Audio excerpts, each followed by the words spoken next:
La historia del antiguo Egipto está muy diluida entre las nieblas del tiempo. Fragmentos de antiguas escrituras sobre papiros corroídos por el paso de los innumerables siglos. Pedazos de piedras melladas con indelebles muescas que relatan grandes acontecimientos.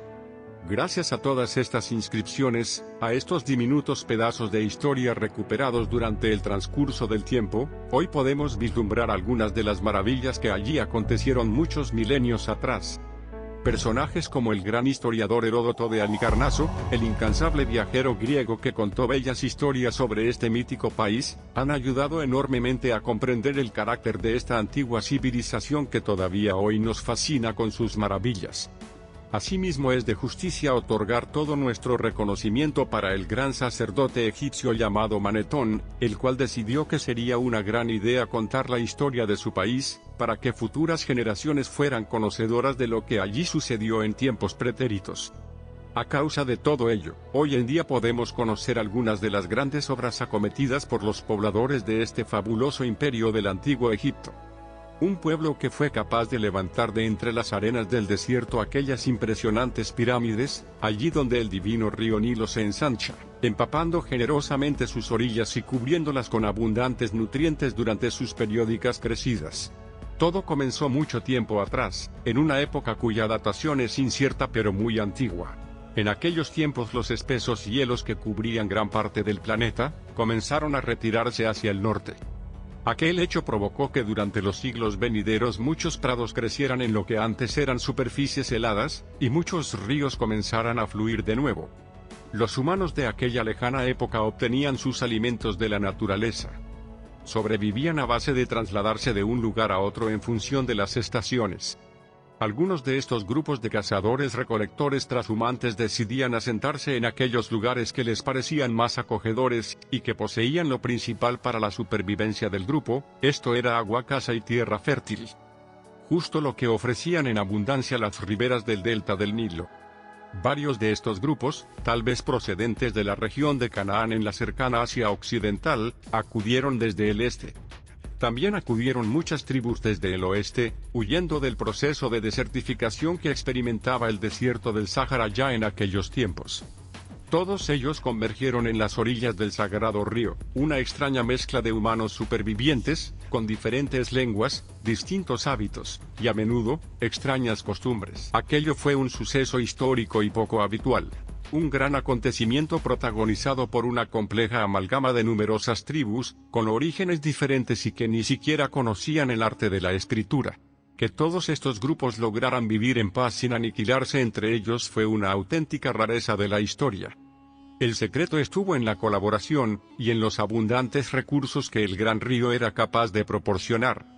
El río enriquecía sus aguas con copiosos nutrientes que obtenía al atravesar las fecundas tierras de la lejana Etiopía, donde el generoso lago Tana lo alimentaba desde su nacimiento, aportándole sus abundantes aguas. También recibía gran caudal de agua procedente del corazón del continente africano. Todo este tesoro de la naturaleza confluía en el delta del Nilo. Las distintas tribus que poblaban el lugar no peleaban entre sí, simplemente porque no podían. Estaban siempre demasiado ocupados con el cuidado de la producción agrícola y ganadera, también con el desarrollo de nuevos utensilios que permitieran facilitar las obligadas labores diarias que el cuidado de las preciadas fuentes de alimentación exigían. Las cosechas eran abundantes, y los rebaños aumentaban, había alimento de sobra para todos. No tardaron mucho en comenzar a intercambiar los excedentes, carnes, pescados, trigo, utensilios y prendas de vestir. Con el tiempo nacieron nuevos lenguajes que todos comprendían, y que acabarían siendo los idiomas que todos usaban, y que permitirían que aquellas tribus tan diferentes en sus orígenes, formaran una sociedad cohesionada y con ánimo de colaborar y prosperar. De esta forma aquellas tribus primigenias, compuestas principalmente por pequeños grupos de humanos que generalmente compartían lazos de sangre, se convertirían en el embrión de una de las civilizaciones que más nos continúa impactando hoy, tantos miles de años después. Las pequeñas aldeas fueron creciendo en tamaño y se convirtieron en pequeñas ciudades. Se necesitaba mucha organización para gestionar toda aquella explosión de nuevas ideas y costumbres. Entonces aparecieron los primeros gobernantes, y también los primeros enfrentamientos. En sus orígenes cada ciudad era independiente, y era administrada por su propio gobernante. Con el paso del tiempo muchas de estas ciudades autónomas se fueron agrupando, debido a matrimonios o debido a otro tipo de afinidades, o quizás simplemente por meros intereses comerciales. Este proceso, que se desarrolló durante miles de años, finalizaría con la llegada del primer faraón de la primera dinastía, el gran Menes-o-Narmer, como también se le nombra, el cual está considerado como el auténtico unificador del Alto y Bajo Egipto, y el iniciador de las grandes dinastías. Los escasos escritos del gran sacerdote Manetón que han logrado sobrevivir hasta nuestros días, nos cuentan la larga lista de faraones que gobernaron la región, así como algunos de los hechos más relevantes que acontecieron durante sus respectivos reinados. El sacerdote escriba divide los faraones en dinastías. Existen al menos 31 diferentes. Comienzan con Menes-Narmer, hace unos 5000 años, y terminan con Cleopatra VII, alrededor del año 30 de nuestra era. Lo ocurrido entre medio es lo que todos los historiadores y egiptólogos intentan comprender. Manetón nació en una ciudad situada en uno de los brazos del delta del Nilo llamada Sebennytos, 350 años antes de nuestra era, durante lo que se conoce como la época clásica. En aquella época su gobernante era Ptolomeo I. Este fue un afamado general de origen macedonio, y designado para el cargo por el gran conquistador Alejandro Magno, ya que Egipto formaba parte de su gran imperio. Manetón era en aquellos tiempos gran sacerdote en el templo de la antigua ciudad de Heliópolis, el cual estaba dedicado al dios Ra. Fue un sumo sacerdote con ánimo de historiador.